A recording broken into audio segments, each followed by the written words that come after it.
Original কথা হলো আগে রাত্রিবেলা গ্যাস নিতাম, সারাদিন চালাতাম, টাইম লাগতো 15 মিনিট। আর এখন 3 বার গ্যাস নিতে হয়, কারণ 300 টাকার গ্যাস এখন ধকে 70 টাকার গ্যাস। 3 বারে আমাদের 1.5 ঘন্টা করে যদি চলে যায়, তাহলে চলে যায় 4.5 ঘন্টা। এই 4.5 ঘন্টা আমাদের মেহনতের টাকাটা রাস্তায় থুয়ে আমরা বাসায় খালি হাতে যেতে হয়। বাবা গ্যাসের বহুত সমস্যা বাবা, জমা উঠাতে পারতাছি না। নিজে কি খাবো, বাবাটির কি খাবো, কিছু বলা যায় না। এই যে দেন 2 ঘন্টা 1.5 ঘন্টা পরে গ্যাস পাই, তারপরে 100 টাকা 150 টাকার গ্যাস ঢুকে, কী করুম?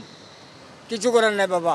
আজকে ধরেন না সপ্তাহখানি হইলো, সপ্তাহ 5-6 দিন হইলো, আমাগুলো জমা উঠাতে পারতাছি মালিকে 200-300 টাকা ডেলি শর্ট। মাঝজনে কীভাবে দিব, আমরা কীভাবে বাঁচুম? অরিজিনাল কথা হলো আগে রাত্রিবেলা গ্যাস নিতাম, সারাদিন চালাতাম, টাইম লাগতো 15 মিনিট।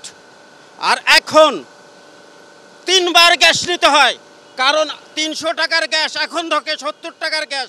3 বারে আমাদের 1.5 ঘন্টা করে যদি চলে যায়, তাহলে চলে যায় 4.5 ঘন্টা। এই 4.5 ঘন্টা আমাদের মেহনতের টাকাটা রাস্তায় থুয়ে আমরা বাসায় খালি হাতে যেতে হয়। এ সমস্যা প্রায় 1 মাস। শুধু তাই নয়, এটা গ্যাসের গাড়ি, গ্যাস ছাড়া চলবে না, এইরকমভাবে বিরাট লাইন।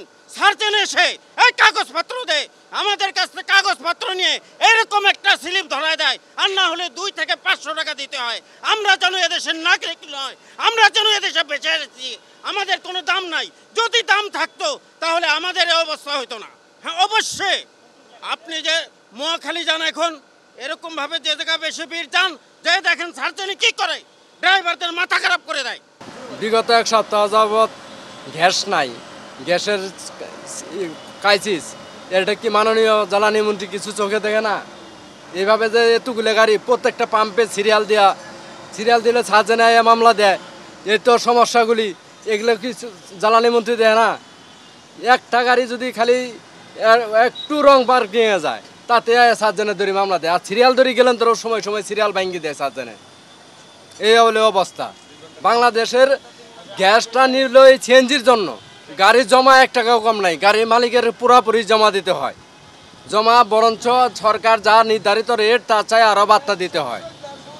হ্যাঁ, আবার মনে করেন এখন সময়টা একটু বেশি দেয়। যদি এমনি রাতে 10টার সময় বন্ধ করি, এই যে গ্যাস নেওয়ার জন্য রাতের 1টার সময় বন্ধ করা যায়। এখন ওই যে কোনো রকম পেট চালানোর জন্য তো গাড়িটা চালানো লাগে, সামনে আবার ঈদ। এখন ঈদের জন্য এখন যদি গাড়ি না চালাই, ঈদের সামনে গাড়ি দিব? প্রায় আজকে 10-15 দিন ধরে গ্যাসের সমস্যা। প্রতিদিন যে কোনো পাম্পে গ্যাস নিতে গেলে 120 টাকা 30 টাকা কি সর্বোচ্চ 150 টাকার গ্যাস ঢুকে।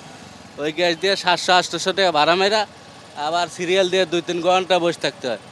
আবার রাস্তায় সিরিয়াল দিলে ট্রাফিক পুলিশ আছে, সার্জেন, ওরা এসে কাগজ নিয়ে গাড়ি ডাম্পিং করে, নাহলে রেকার করে, নাহলে মামলা করে।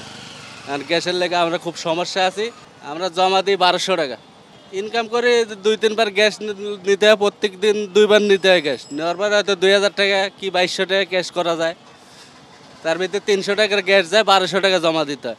আবার রাস্তায় ট্রাফিক পুলিশ সার্জেন ওরা আছে, ওই গ্যাসের সিরিয়ালে বসে থাকলে আইসা লাইসেন্স নেওয়া যায়, ডাম্পিং করবো, নাহলে রেকার করবো, নাহলে 600 টাকা বিল নেয়।